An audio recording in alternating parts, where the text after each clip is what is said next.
أعوذ بالله من الشيطان الرجيم. بسم الله الرحمن الرحيم. يا أيها الذين آمنوا اذكروا نعمة الله عليكم إذ جاءتكم جنود فأرسلنا عليهم ريحا وجنودا لم تروها وكان الله بما تعملون بصيرا. إذ جاءوكم من فوقكم ومن أسفل منكم وإذ زاغت الأبصار وبلغت القلوب الحناجر وتظنون بالله الظنونا هنالك ابتلي المؤمنون وزلزلوا زلزالا شديدا. اے ایمان والو، اللہ نے جو نعمتیں تم کو دی ہیں ان کو یاد کرو جس وقت تمہارے پاس لشکر آ گئے اور پھر اللہ نے ان پر آندھی بھیج دی اور ایسے لشکر بھیجے جن کو تم نے نہیں دیکھا، اور تم جو کام کرتے تھے اللہ ان کو دیکھ رہا تھا۔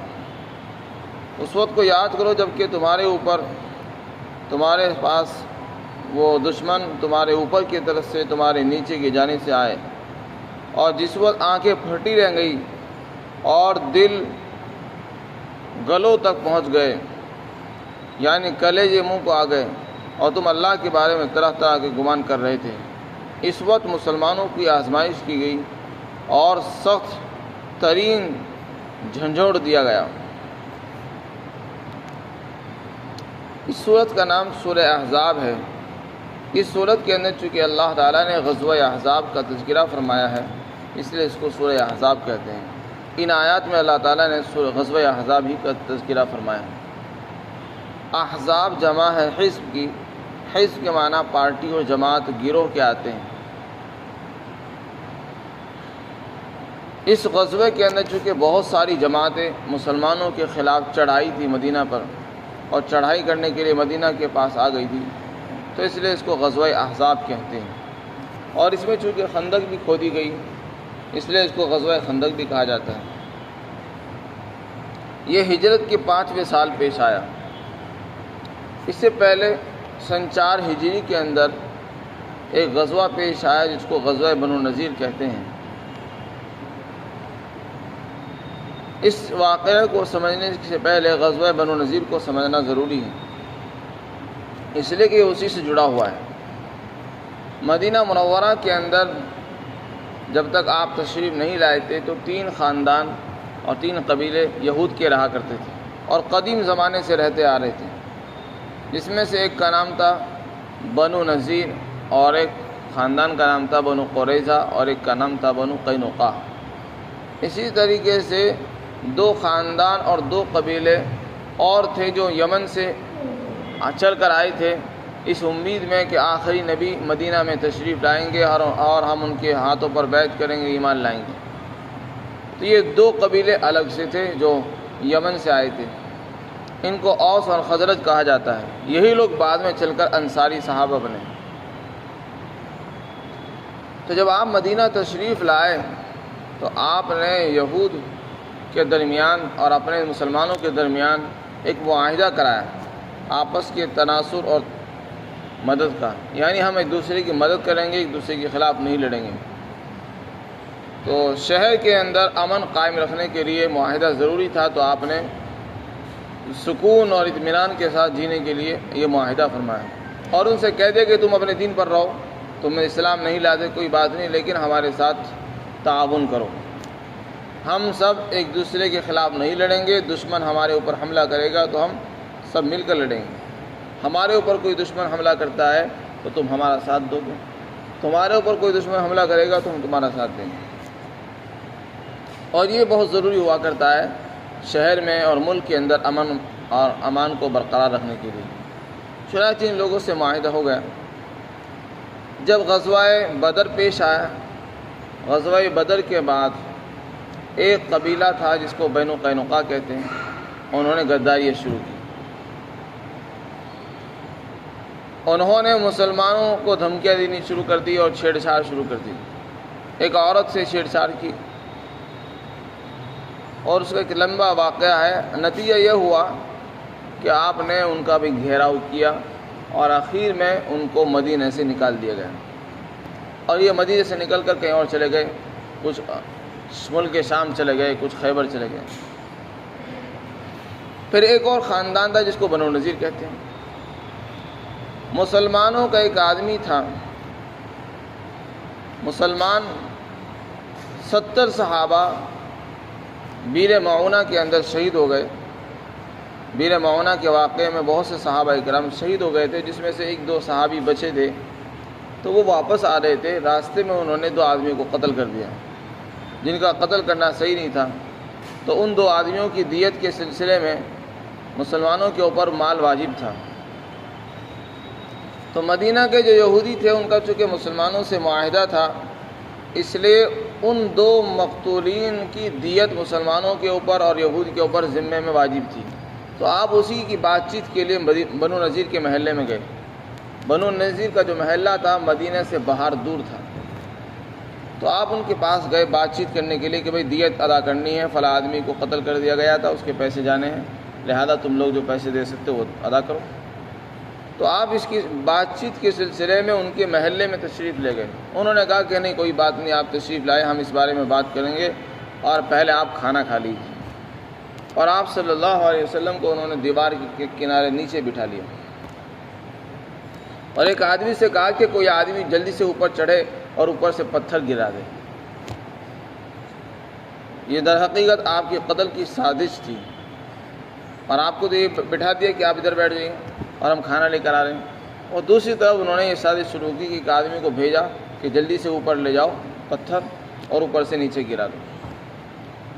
بس یہ وہ آدمی اس کام کی تیاری کر ہی رہا تھا کہ اتنے میں اللہ نے ان کی اس سازش کا پردہ فاش فرمایا، اور آپ صلی اللہ علیہ وسلم کو وحی کے ذریعے سے اطلاع مل گئی۔ جب آپ کو وحی کے ذریعے سے اطلاع ملی تو آپ فوراً وہاں سے اٹھ گئے، اور سیدھے اس طرح اٹھے جیسے کہ قضاء حاجت کے لیے جاتے، اور سیدھے مدینہ چلے گئے۔ آپ کے جو ہمراہی ساتھی تھے وہ بھی چلے گئے، اور آپ نے ایک صحابی کو مدینہ منورہ جا کر یہ فرمایا کہ جاؤ ان سے جا کر کہہ دو کہ مدینہ سے نکل جاؤ، اگر خیریت چاہتے ہو تو مدینہ سے ابھی نکل جاؤ۔ انہوں نے منع کر دیا۔ منافقین نے ان کا ساتھ دیا، کہنے لگے کہ تمہیں نکلنے کی ضرورت نہیں، بالکل ڈٹ کر لڑو، ہم تمہارا ساتھ دیں گے۔ ان کو اور حوصلہ مل کے کہنے لگے ہم نہیں جائیں گے۔ پھر آپ صلی اللہ علیہ وسلم نے ان کے قلعوں کا، ان کے محلے کا گھیراؤ کیا، اور آپ صحابہ اکرام کو لے کر چلے، اور مدینہ کے اندر عبداللہ بن ام مکتوم کو ذمہ دار بنایا، اور خود صحابہ اکرام کی جماعت کو لے کر بنو نذیر کے محلے میں چلے گئے اور ان کا گھیراؤ رکھا، اور کئی دن تک ان کا گھیراؤ کیا، اور وہ اپنے اپنے قلعوں کے اندر بند ہو گئے، دروازے انہوں نے بند کر لیے، اپنے اپنے محفوظ بڑے بڑے قلعے تھے ان کے اندر محفوظ ہو کر بیٹھ گئے، باہر نہیں نکل رہے تھے۔ اور مسلمانوں کو کئی دن ہو گئے وہاں باہر پڑے رہے، وہ اندر سے باہر نہیں آ رہے۔ تو مسلمانوں نے ان کے کھجور کے جو باغات تھے، بڑے قیمتی باغات تھے، ان کے قلعوں کے باہر ہی تھے، تو مسلمانوں نے ان کے درختوں کو کاٹنا شروع کر دیا۔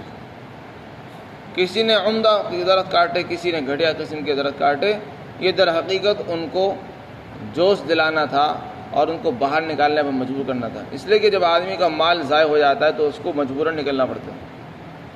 تو جب یہ مال ان کے کٹنے لگے، ان کے درخت کٹ گئے، باغات ان کے تباہ ہو گئے، تو وہ پریشان ہوئے۔ ادھر منافقین نے ان سے جھوٹا وعدہ کر رکھا تھا کہ تمہیں ہرگز یہاں سے نہیں نکلنا ہے اور یہیں رہنا، ہم تمہارا ساتھ دیں گے۔ تو نہ تو وہ ساتھ آئے اور نہ انہوں نے مدد کی۔ آخر میں جب وہ مجبور ہو گئے تو خود انہوں نے پیغام بھیجا کہ ہم یہاں سے نکل جائیں گے، بس آپ ہمیں قتل نہ کریں، اور نہ ہم تلوار لے جائیں گے، نہ ہتھیار ساتھ میں لے جائیں گے، اور آپ بس ہمیں قتل نہ کریں، آپ ہمیں جانے دیں۔ تو آپ نے ان کو 3 دن کی مہلت دی، فرمایا کہ 3 دن کے اندر اندر جتنا سامان لے جا سکتے ہو لے جاؤ اور یہاں سے نکل جاؤ۔ چنانچہ بنو نذیر سب کے سب وہاں سے نکل گئے، اور ایک جگہ تھی جس کو خیبر کہا جاتا ہے، خیبر میں جا کر آباد ہو گئے، اور بہت سے لوگ ملک شام چلے گئے۔ تو اس طریقے سے ان لوگ نکل گئے، لیکن دل کے اندر حسد اور نفرت اور انتقام کا جذبہ ان کے اندر موجود تھا کہ حضور نے ہمیں مدینہ سے نکالا ہے، ہمارے گھر سے ہمیں نکالا ہے، ہمارے گھر سے بے گھر کیا ہے، یہ جذبہ ان کے اندر موجود تھا۔ تو یہ سن 4 ہجری کا واقعہ ہے۔ جب یہ لوگ خیبر چلے گئے، وہاں آ کر آباد ہونے لگے، وہاں جانے کے بعد بھی یہ چین سے نہیں بیٹھے۔ ان کے بڑے بڑے سردار مکہ پہنچے۔ اب یہاں سے اس غزوے کی تمیز شروع ہوتی ہے، جس میں حویی بن اخطب بھی تھا۔ حویی بن اخطب بہت بڑا یہودی تھا اور دشمن تھا۔ یہ مکہ مکرمہ پہنچے قریش کے پاس۔ قریش تو پہلے سے ہی دشمن تھے، مسلمانوں کے خلاف تھے، اور ان سے جا کر کہا کہ ہم یہ چاہتے ہیں کہ محمد کا اور ان کے ساتھیوں کا استحصال کر دیں، ان کو ختم کر دیں، جڑ سے مٹا دیں۔ اگر آپ ہمارا ساتھ دو گے تو ہم اس کام کو بہت آسانی سے انجام دے سکتے ہیں۔ انہوں نے کہا وہ کیسے؟ کہ بس تم ہمارا ساتھ دو گے۔ چنانچہ قریش تو پہلے سے تیار تھے، وہ ساتھ ہو گئے۔ تو انہوں نے قریش سے بات کی کہ فلاں فلاں تاریخ میں نکلیں گے اور مدینہ پر چڑھائی کریں گے اور سب کو ختم کر دیں گے۔ پھر یہودی تنہا پھر بھی خاموش نہیں بیٹھے۔ اس کے بعد ایک بہت بڑا خاندان تھا، بنو غطفان، قبیلہ بنو غطفان اس کے پاس پہنچے اور ان سے بھی وہی بات چیت کی کہ قریش کے لوگ تیار ہو گئے ہیں، آپ لوگوں سے بھی درخواست ہے کہ تم بھی ہمارے ساتھ لڑنے کے لیے چلو، مسلمانوں کا خاتمہ کرنا ہے، ان کا جڑ کاٹ دینی ہوگی۔ وہ بھی تیار ہو گئے۔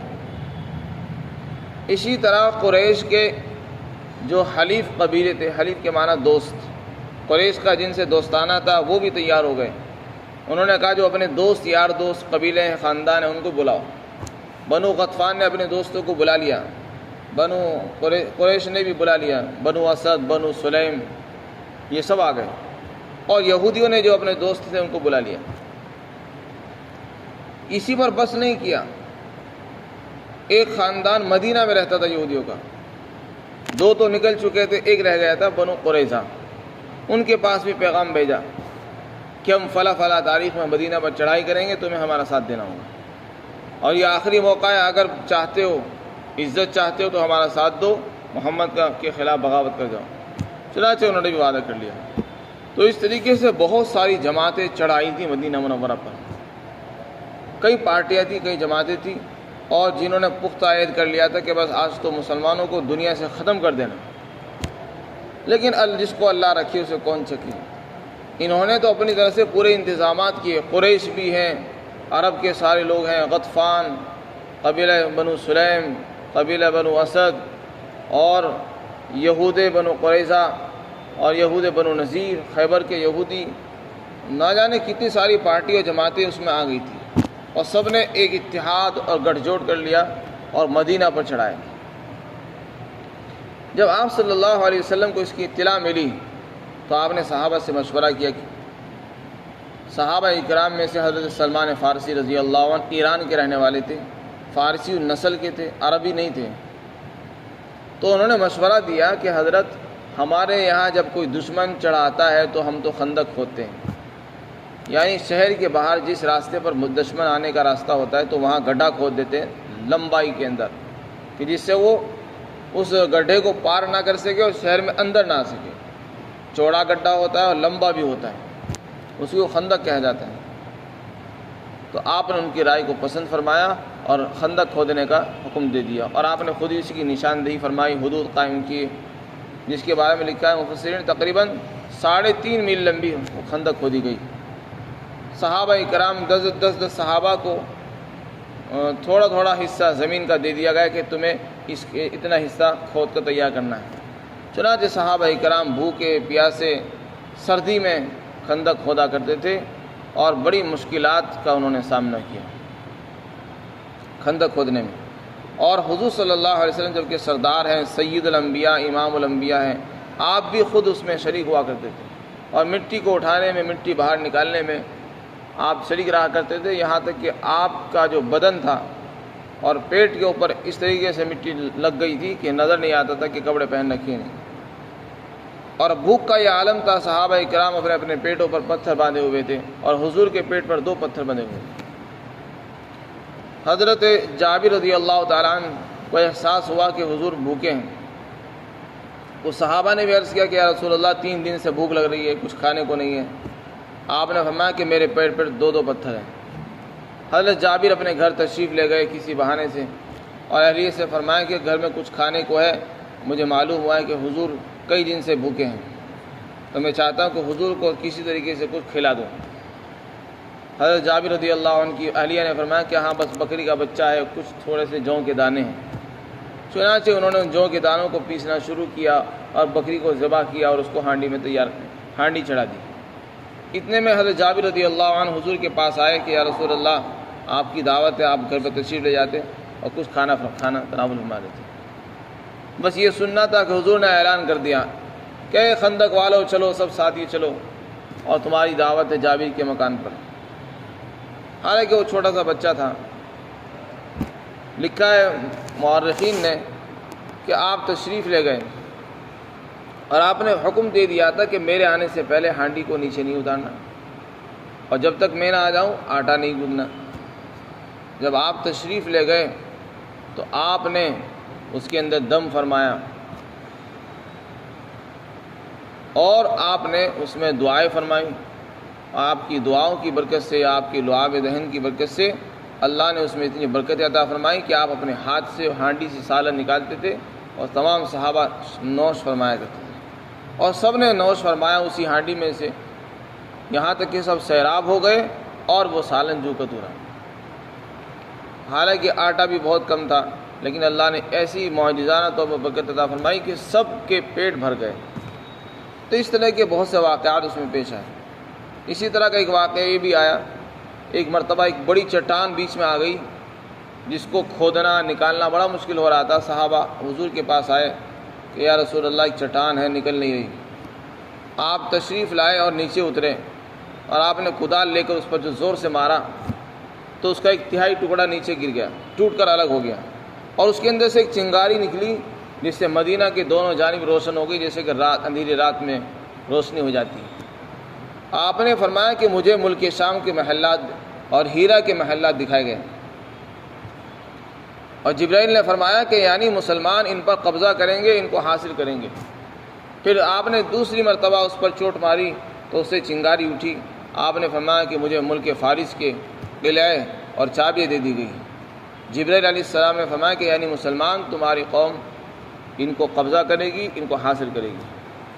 پھر آپ نے تیسری چوٹ ماری جس کے اندر سے چنگاری اٹھی اور وہ ٹوٹ گئی، ریزہ ریزہ ہو گئی، تو آپ نے فرمایا مجھے ملک یمن صنعاء کے دروازے دکھائے گئے اور اس کی چابیاں مجھ کو نظر آئی۔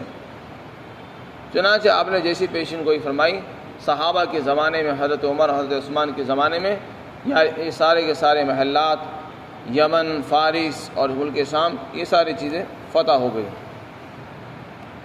خلاصہ یہ ہے کہ وہ ساری جماعتیں مدینہ پر چڑھائی۔ جب وہ آئے تو دیکھا کہ یہاں تو خندق کھودی ہوئی ہے، اندر جانے کا راستہ ہی نہیں ہے۔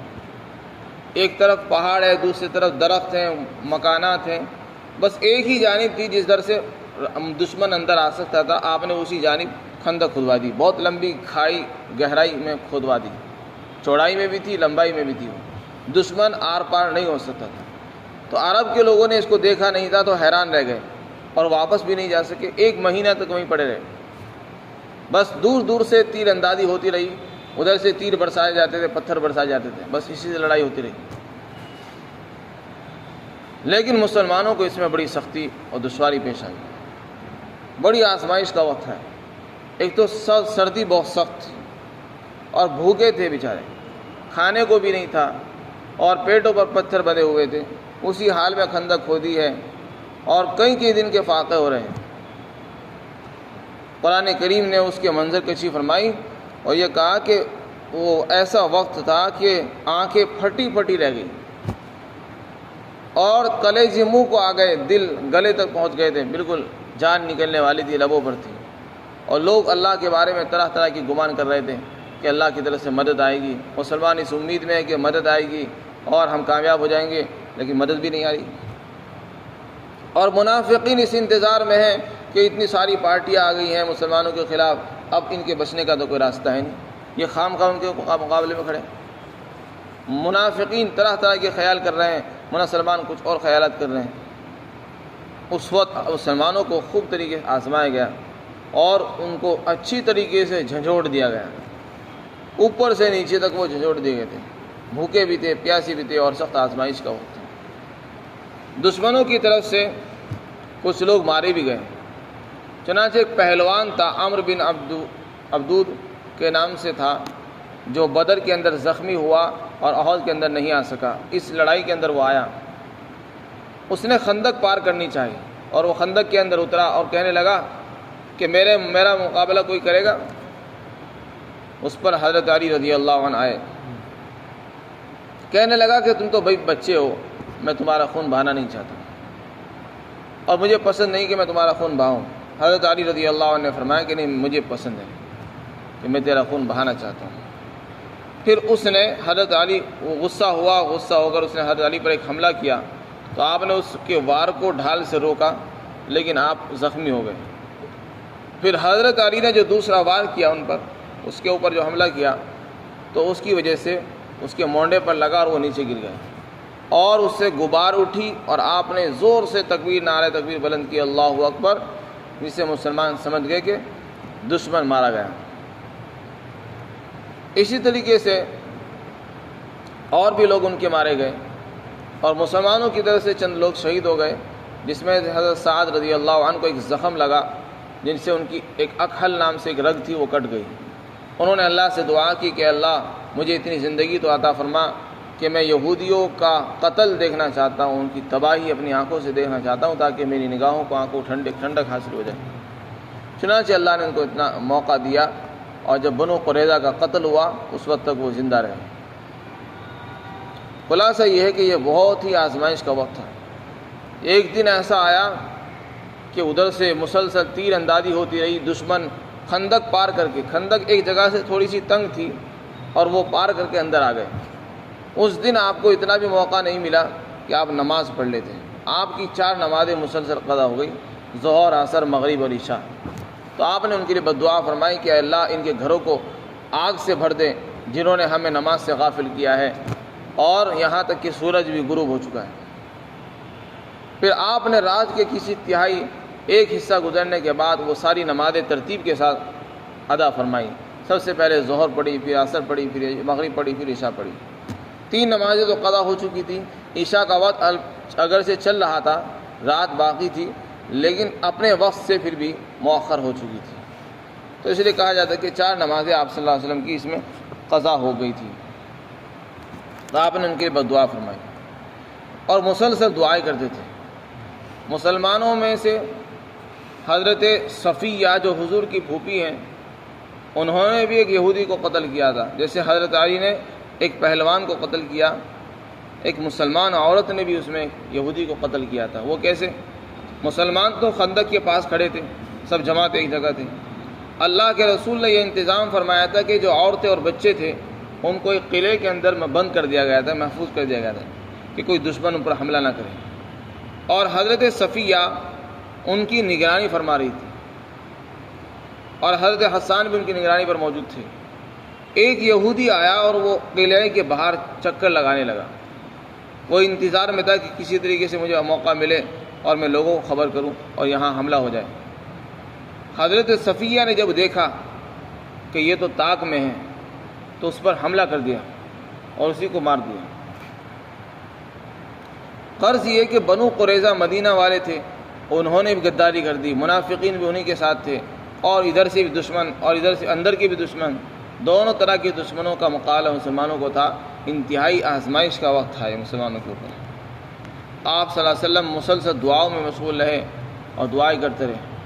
پھر اخیر میں اللہ تعالیٰ کی طرف سے اللہ کی مدد آئی، اور اللہ نے دشمنوں کے قدم اکھاڑنے کے لیے ایک ٹھنڈی ہوا بھیجی، اور آندھی تیز ہوا تھی جس میں ٹھنڈ بہت زیادہ تھی، برفانی ہوا۔ اس کی وجہ سے ان کے دشمنوں کے خیمے اکھڑ گئے، ہانڈیاں الٹ گئی اور چولہے بجھ گئے، اور ان کے ارادے بالکل پست ہو گئے۔ ابو سفیان کہنے لگا کہ اے لوگوں، یہاں رہنے میں کوئی فائدہ نہیں ہے، دیکھو بنو قریظہ نے بھی غداری کی ہے، اور تمہارے ٹھنڈی ہواؤں کے جو تھپیڑے ہیں وہ بھی ہمارے لیے مناسب نہیں ہیں، اور موسم بھی خوشگوار نہیں ہے، لہذا یہاں سے چلنا ہی بہتر ہوگا۔ ابو سفیان وہاں سے چل دیا، اور لوگ بھی اس کے ساتھ ساتھ روانہ ہو گئے۔ تو اس طریقے سے مسلمانوں کی اللہ نے مدد فرمائی آندھی طوفان بھیج کر، اور بہت سے فرشتے اللہ نے بھیجے جو رعب ڈالنے کے لیے کافروں کے دلوں میں بھیج دیے گئے تھے، اسی کو اللہ تعالیٰ نے یہاں پر بیان فرمایا، اور یہ کہا اس وقت کو یاد کرو جب کہ اللہ نے تم پر انعام فرمایا اور تمہارے اوپر جب کہ بہت سارے لشکر آ چکے تھے تو ہم نے ان پر طوفان بھیجا اور ایسے لشکر بھیجے جن کو تم نے نہیں دیکھا، یعنی فرشتوں کی فوجیں آئی جو مسلمانوں کو نظر نہیں آ رہی تھی، اور تمہارے کاموں کو اللہ دیکھ رہا تھا کہ تم کیا کر رہے تھے۔ تو یہ اللہ کی طرف سے مددیں ہوئی۔ جب وہ چلے گئے تو آپ نے مسلمانوں سے فرمایا کہ اب یہ کافر لوگ ہمارے اوپر چڑھائی نہیں کریں گے، اب تو ہم ہی ان کے اوپر چڑھائی کریں گے۔ چنانچہ پھر ایسا ہی ہوا، خندق کے بعد پھر کسی کی ہمت نہیں ہو سکی کہ مدینہ پر چڑھ کر آتا، مسلمان ہی فتح مکہ کے موقع پر مکہ پر چڑھائی کرنے کے لیے خود تشریف لے گئے۔ تو غرض یہ کہ اللہ تعالیٰ نے اس غزوے کے اندر مسلمانوں کی مدد فرمائی بہت بعد میں، اور یہ 1 مہینے تک ان کا پڑاؤ جاری رہا۔ یہ بہت ہی تکلیف کا، بہت ہی مشقت کا، بہت ہی قربانیوں والا یہ غزوہ ہے، اور ایک طویل عرصے تک یہ رہا۔ مسلمان یعنی کچھ بھی نہیں کر سکتے تھے، ہر وقت ڈٹے رہتے تھے اور خندق پر ہی کھڑے رہتے تھے، اور نہ اپنے گھر جا سکتے ہیں اور نہ آرام کر سکتے ہیں۔ ہر وقت خطرہ ہے کہ دشمن اندر نہ آ جائے اور دشمن اندر نہ آ جائے، حالانکہ دشمن اندر بھی موجود ہیں، منافقین بھی ہیں، یہود بنو قریظہ بھی اندر ہیں، اور سامنے وہ موجود ہیں۔ اللہ کی طرف سے مدد آئی۔ خلاصہ یہ ہے کہ یہ ساری چیزیں ہم کو بتاتی ہیں کہ مسلمانوں کو جم کر مقابلہ کرنا چاہیے۔ اللہ کی مددیں جو ہے حق کے ساتھ ہوتی ہیں، چاہے دیر ہی صحیح، لیکن مدد اللہ کی حق کے ساتھ ہوتی ہے۔ کافروں کے ساتھ اللہ کی مدد نہیں ہے۔ چنانچہ مسلمانوں کی بھی اللہ نے مدد فرمائی، لیکن پہلے ان کی آزمائش کی گئی، ان کو جانچا گیا۔ اللہ تعالی ہم سب کو عمل کی توفیق عطا فرمائے۔